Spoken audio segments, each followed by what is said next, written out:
जय हिंद दोस्तों। मेरा नाम अर्चित द्विवेदी है और आप सभी का अपने चैनल पे बहुत बहुत स्वागत करता हूं। जैसा कि आप सभी को पता होगा कि मैं हर गवर्नमेंट एग्जाम को देते रहता हूं और लगभग सारे को क्लियर भी करते रहता हूं।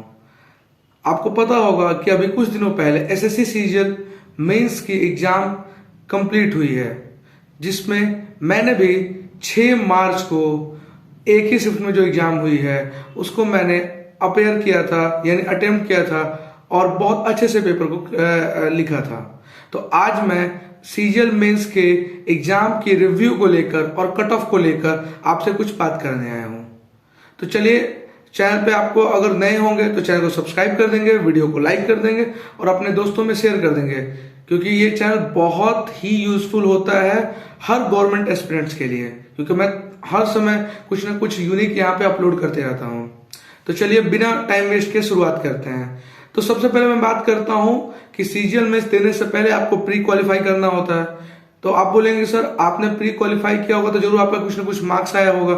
जी हाँ, मेरे मार्क्स आए हैं। आप बोलेंगे सर आपके मार्क्स कितने हैं, तो मैं उस पर भी एक वीडियो लेकर आऊंगा, बट मैं ऐसे एक मोटा मोटी आपको रेंज बता देता हूं कि मेरे मार्क्स जो थे वो 150 प्लस थे, वो भी मेरे फर्स्ट अटेम्प्ट का बात मैं बता रहा हूं। यानी कहने का मतलब ये है कि फर्स्ट अटेम्प्ट में 150 प्लस मार्क्स कैसे लाया, इस बात को भी लेकर मैं आपसे जरूर चर्चा करूंगा। चलिए, तो अब मैं आपके सामने अपनी सारी बातों को रखता हूं। जैसा कि आपको पता होगा कि इस बार सीजीएल में बहुत अच्छी वैकेंसियां हैं, लाइक 37,000 वैकेंसी है।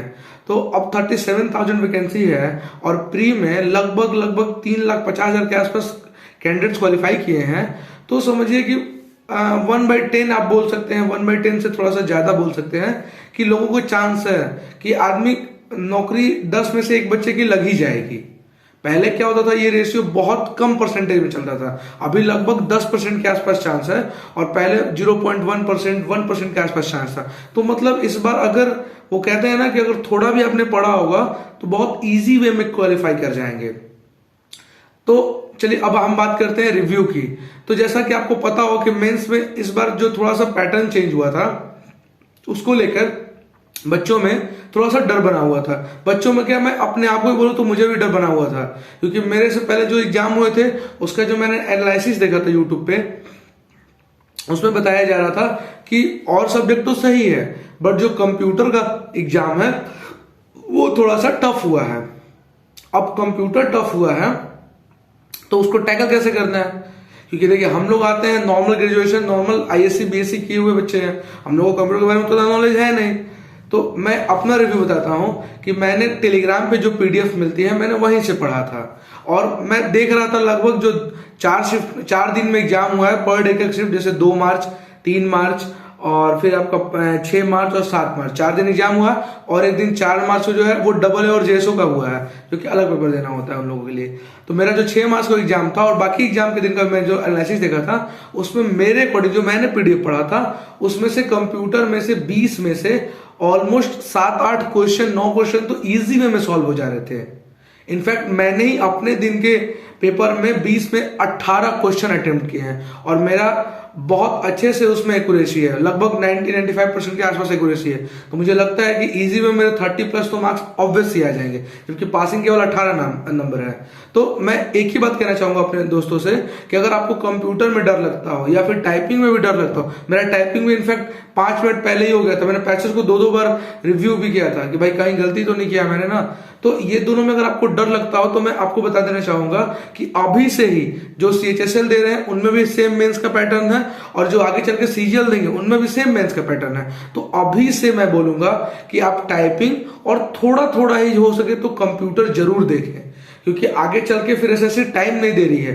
पहले वाली बात अब नहीं रह गई है कि 2-2 साल में एसएससी क्लियर करा रहा है, 5-5 साल में एसएससी क्लियर, अब यहाँ पे है कि 6-6 महीने में क्लियर हो जा रहा है। आप ही देखिए, हम लोग का दिसंबर में प्री हुआ था और फरवरी के एंड और मार्च के स्टार्टिंग में मेंस हो गया और आने वाले 2-3 महीनों में रिजल्ट भी हमें देखने को मिल जाएगा। तो कितनी फास्ट हो गई है एसएससी। आपको इसके साथ अगर चलना है तो आपको पहले इस पूरा प्लानिंग के साथ आपको काम करना पड़ेगा। तो मैंने जो मेरे दिन का एग्जाम दिया था उसमें मेरा जो अटेम्प्ट गया था वो 130 में 119 यानी 119 क्वेश्चन मैंने अटेम्प्ट किए थे विथ 90 to 95% एक्यूरेसी। मतलब मेरे अच्छे खासे मार्क्स बनने के चांसेस हैं।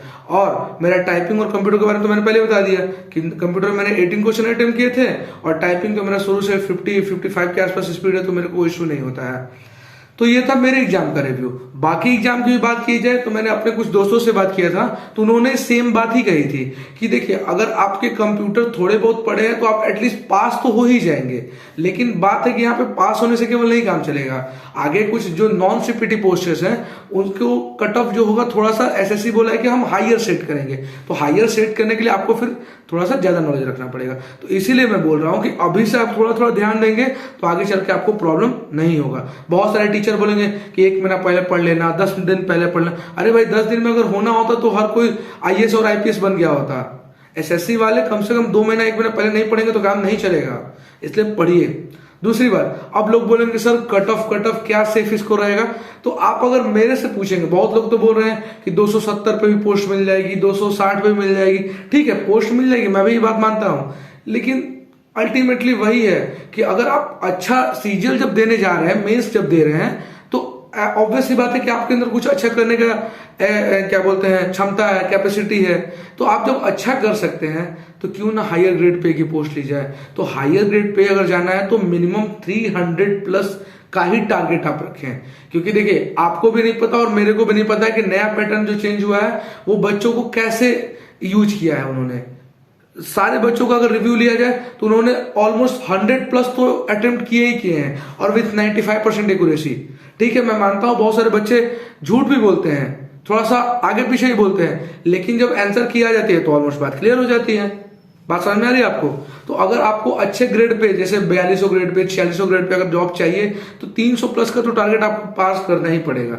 मैंने ही खुद किया है इस बार, मुझे ही लग रहा है कि 300 प्लस मेरे मार्क्स आ जाने चाहिए। हाँ, अब आंसर की आ जाएगी तो सारा बात क्लियर हो जाएगा। आंसर किया जाएगा तो मैं एक और वीडियो बना दूंगा कि भाई कट ऑफ कितनी जा सकती है, क्या है। बट अभी अगर आप मेरे अकॉर्डिंग पूछेंगे तो सारे जो डे का पेपर है वो एक लेवल में आया है।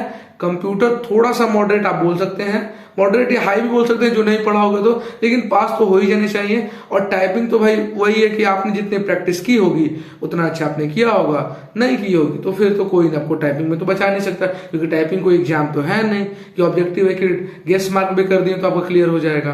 तो ये मेरे अकॉर्डिंग रिव्यू था। बाकी आपके अकॉर्डिंग क्या रिव्यू है, आपका किस दिन पेपर था, क्या आपने अटेम्प्ट किया, ये जरूर कमेंट बॉक्स में कमेंट करेंगे। दूसरी बात, आप लोग बोलेंगे कि सर 300 प्लस तो आपने बोल दिया, क्या 300 प्लस आएगा? आएगा नहीं, बच्चे जरूर लाएंगे, क्योंकि उन्हें चाहिए भाई इंस्पेक्टर पोस्ट लेना है। सेंट्रल गवर्नमेंट में इतनी आसान बात नहीं होती है। 3,50,000 बच्चे क्वालिफाई किए हैं प्री में और 37,000 वैकेंसियां हैं, तो क्या 37,000 में सारे इंस्पेक्टर का पोस्ट है? नहीं, ओनली 5 से 6,000 7,000 के आसपास सीट ही है।